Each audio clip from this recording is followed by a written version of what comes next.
I know scale is everything. However, I haven't drawn this to scale, which is rather silly considering, I mean, I've got a good ruler to do it. However, imagine the perfection that is a 1970s reproduction colonial shingles, or are they called something else? Tiles, I'm not sure. Shingles are on a roof, aren't they? We have a basement window down here. Oh, and it was, brightly lit. Wonder if that's Patrick's office. I'm not sure that it would be because it's in a corner. It seems to be the wrong corner. Unless the gym is there. And anywho, here's the bedroom window, master. And the window below, obviously. We're told that contrary to the defence, that this isn't 20 foot high, it's 12. Which is kind of why I was trying to just draw Lindsay walking past a lower window like that, might look like that. And if she's sort of, however tall she is, maybe she's walking along in her window like that. I don't know. This roof goes up, and I'm not sure how high that wall is there. But regardless, it's just to demonstrate something else, okay? So Lindsay is in her room. She's taken off her Ugg boots, okay? So she's in her socks, she's in jeans, she's in a singlet. And her Apple Watch, as Kevin Reddington likes to make it well known, is in the bedroom. I think it might be in the white drawer, bedside table. And her phone was on the bed up there. And her Ugg boots were by the bed.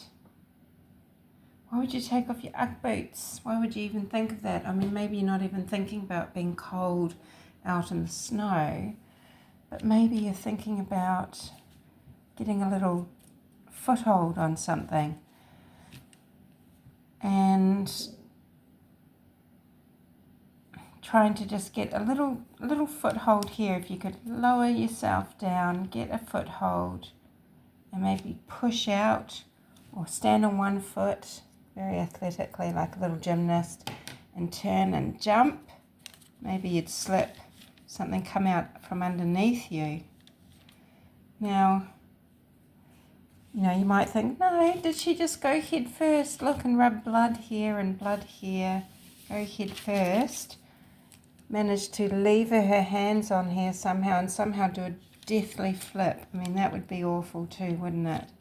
So, head first out, coming out the window here, slide down and somehow catapult over. That could be very easy to do. You just need to get some sort of purchase there and crumple down, fold down or flip down to the ground to end up lying this way, face up in the snow outside this casement window. But crawling out of the window, holding on here, slipping, but how to end up. So it seems like maybe getting some sort of purchase and trying to sort of leap and land, and I think icy, snowy ground, hard ground, falling over. What do we know about how the bloodstains would be made? Well, we do know that Lindsay's right-handed, and the better cuts were made onto her left wrist here. Okay, they were the ones that looked very deep, and they were 3.5 inches long. Okay, not so bad on the other one. So if you are going out, feet first out the window, lying down, holding on to the ledge, and then maybe trying to get a purchase here with the leg, and then pushing and falling, sliding down, push,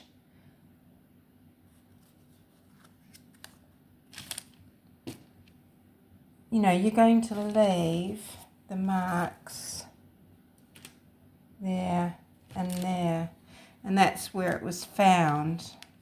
So, I'm not sure if she's tried to come out, sort of been holding on, been sort of with her feet on the, is this macabre?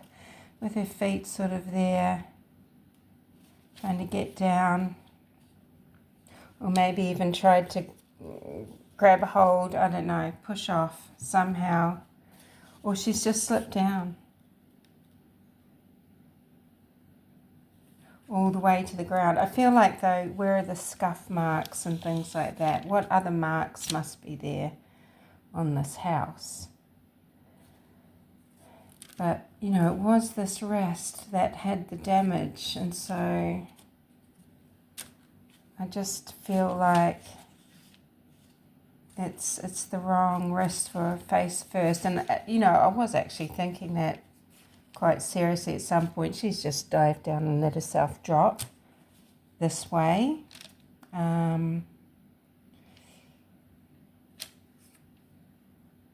But, no broken arms or anything like that. She's literally broken,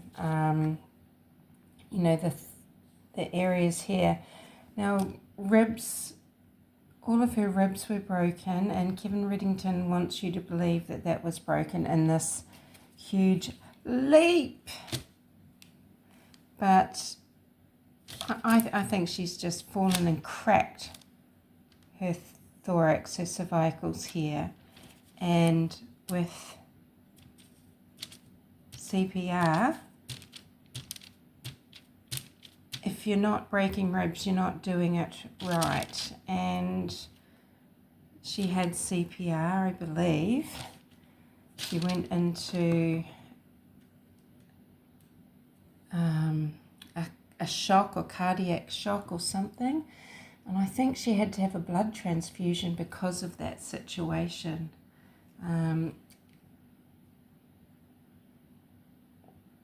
I think another thing Kevin Reddington's been trying to have you believe is that Lindsay bled out from her injuries. That's why she needed a transfusion. But I think it's a whole different turn of events. You can go through and listen to all the medical again.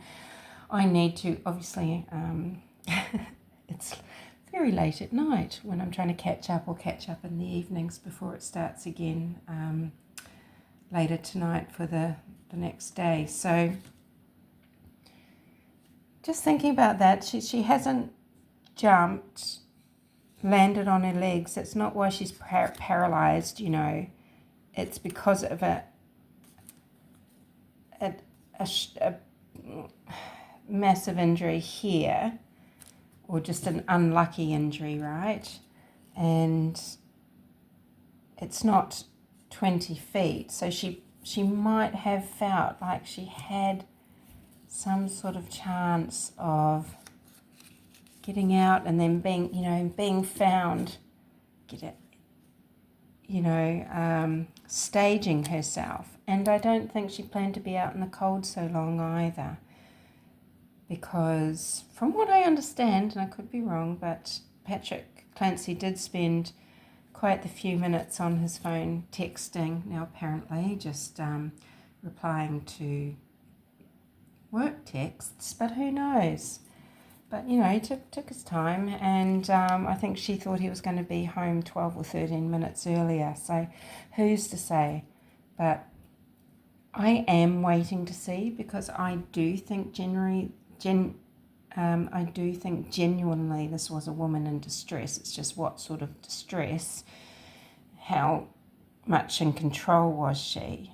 I do think the relationship between Lindsay and Patrick is at the core of this, and her feelings of stress and failure and frustration around the children, and not being the perfect mother when she's a labour and delivery nurse, and she's finding it so hard, and she had these difficult pregnancies.